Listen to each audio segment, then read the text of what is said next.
সবার প্রথমে 15 সেমি একটা সরলরেখা আঁকবো।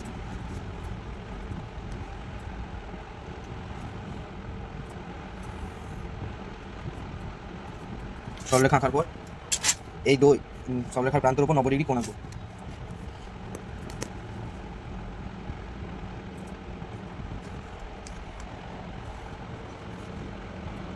সেম জিনিস এইদিকেও আঁকবো।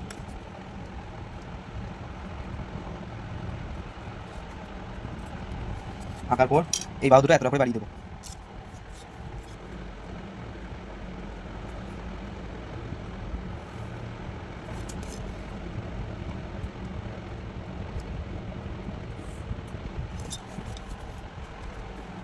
এবার এই যে বাহু দুটো হয়েছে, এই বাহু দুটোকে প্রতি 1 সেমি অন্তর অন্তর করে কাটবো 4 ভাগ।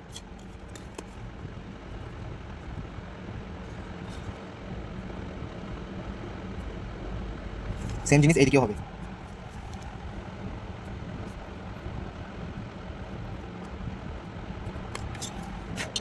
এই ভাগ করার পর এই একটু করে এই দিক থেকে বাড়িয়ে নেবো।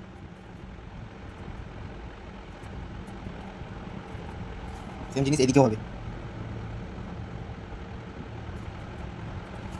এবার এই প্রত্যেক ঘরের মান হবে 200 ডিগ্রি করে।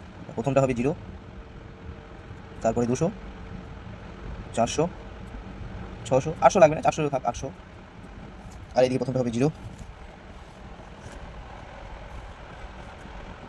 200, 400, 600, 800। এবার এই দিক হয়ে গেল। এবার আমি করবো এই যে নিচে যে দাগটা আছে, এই দুই বিন্দুতে একটা কাগজ মাপি স্কেল এনে বসাবো। এই কাগজটা আমি আগেরবারে যখন আগের পড়ার সময় এই কাগজের পয়েন্ট কোড আমি তুলে নিয়েছিলাম। এই পয়েন্ট কোডটা আমি এখানে বসিয়ে নেব।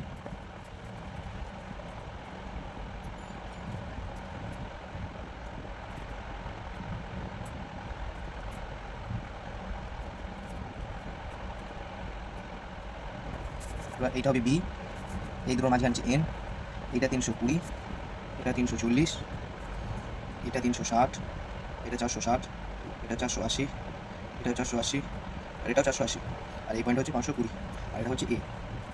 সেম জিনিসটা এখানে যেটা লেখা আছে সেম জিনিসটা আমি ওখানে তুলে নিলাম। এতটা হয়ে গিয়েছে। এবার হচ্ছে আমাদের কাজ এই যে দুটো এই পয়েন্ট থেকে এইটা মানে সবসময় ভাগ হবে, 520 থেকে 200 ভাগ, 480 থেকে 200, 480 থেকে 200, এরকম সব ভাগ করতে করতে যাবো। এই জন্য আমরা ক্যালকুলেটর ব্যবহার করছি, সাইন্টিফিক ক্যালকুলেটর আছে 520 থেকে 200। প্রথমে আমাদের আছে 520 থেকে 200, তাহলে আমাদের 520 ভাজিত 200 সমান আছে 2.6, মানে আমাদের স্কেলে 2.6 আমরা ভাঙবো, এই স্কেলে 2.6। ঠিক আছে, আমরা উপরে থাকবো বিন্দু লাইন অঙ্কন করবো না, 2.6 লাইন অঙ্কন এই সমান সমান। তারপরে 480 থেকে 200, 480 ভাজিত 200, তারপর 480 ভাজিত 200 সমান আছে 2.4। এবার 2.4 রাখবো, এই চারটি দিকে আসছে, তিনটি 2.4 হবে 2.4, 2.4 আর 2.4, 3 হয়ে 2.4 আছে। এবার আমরা আছে 460, এবার 460 আমরা নিয়েছি 460 ভাজিত 200 আর 2.3, 2.3, তারপর আমরা 360, 360 ভাজিত 200 সমান 1.8, 1.8 হবে এখানে 1.8, এই তারপর আছে 340, 340 ভাজিত 200 তাহলে 1.7, 1.7 আমরা রাখবো। তারপর আছে 320 লাস্ট পয়েন্ট, 320 ভাজিত 200 1.6, 1.6 আমরা নেব 6 যোগ করে নিচ্ছি এখন আমরা।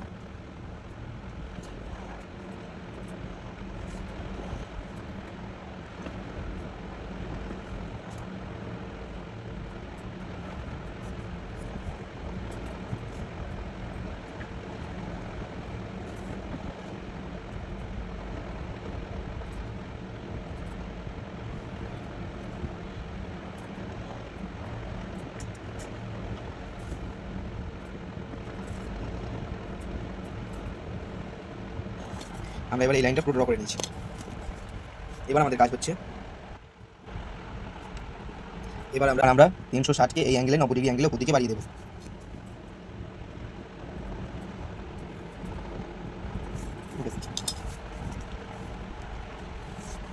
বাড়িয়ে দেওয়ার পর আমরা এইখানে যে লাইনটা আছে সমান করে এই দুটো পয়েন্ট নেব, এটা থেকে এই পয়েন্টে, এটা থেকে এই পয়েন্টে দিয়ে এই জায়গাটা মাঝখানে মধ্যখানে জায়গাটা মুছে দেবো।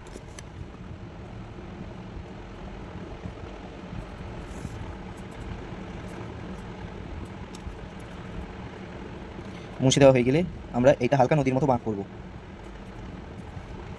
হয়ে গেছে।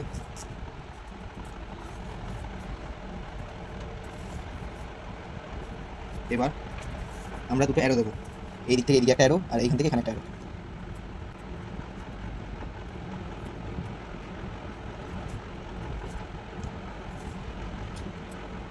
প্রথমে আমরা অ্যারোটা দিই, তারপর এখানে নাম দিব। তারপর এখান থেকে এই পয়েন্টটা নেব, এরপর ওই জায়গাটা নেব, টানার পর এই সাইডে উচ্চতা আর এই সাইডে উচ্চতা।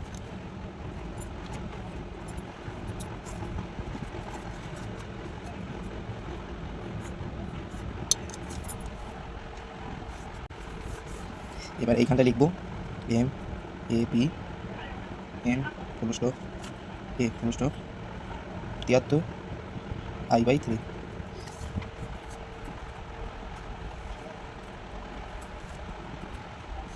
নিচে একটা ছক নেব, নিচে একটা ছক টানবো এরকম।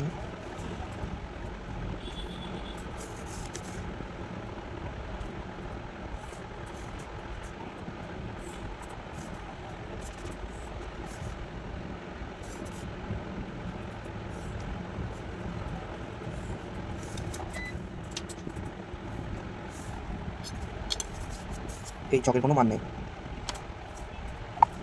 চকের এইখানটা লিখবো স্কেল।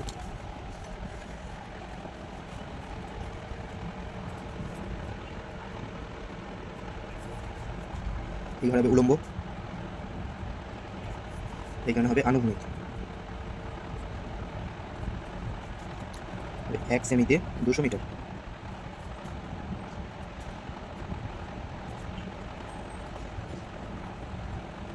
এটা হবে 1 সেমিতে 500 মিটার।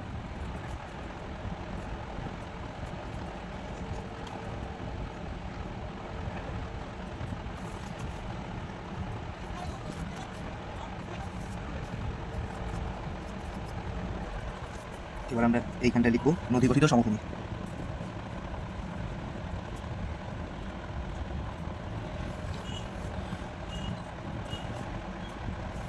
এইখানটা হবে আমাদের ঢালের বিচ্যুতি 360 মিটার, 360 মিটারে যাচ্ছে।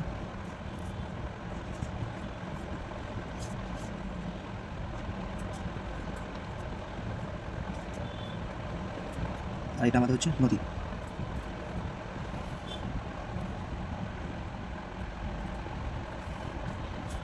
এরপর আমাদের এই যে সাইড উচ্চতা বলেছিলাম, এই সাইড উচ্চতা লিখবো।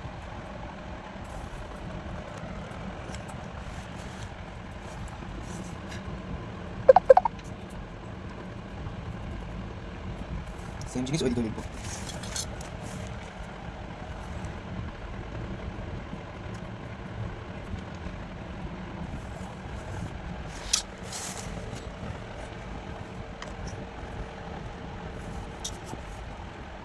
এবার আমরা এই উপর করে লিখবো প্রতিনিধিমূলক ভূপ্রাকৃতিক প্রচ্ছদ।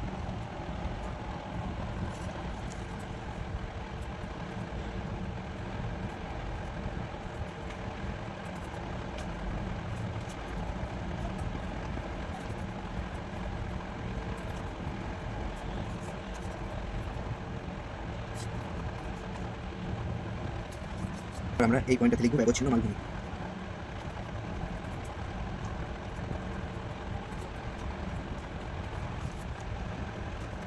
অলরেডি আমাদের 95% কমপ্লিট।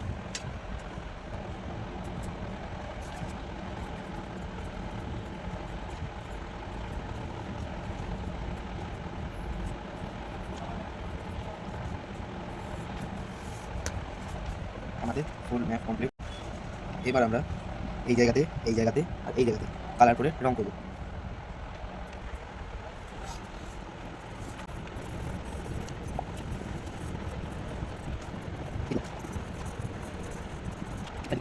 এটাই হচ্ছে টোপোগ্রাফিক্যাল ম্যাপ।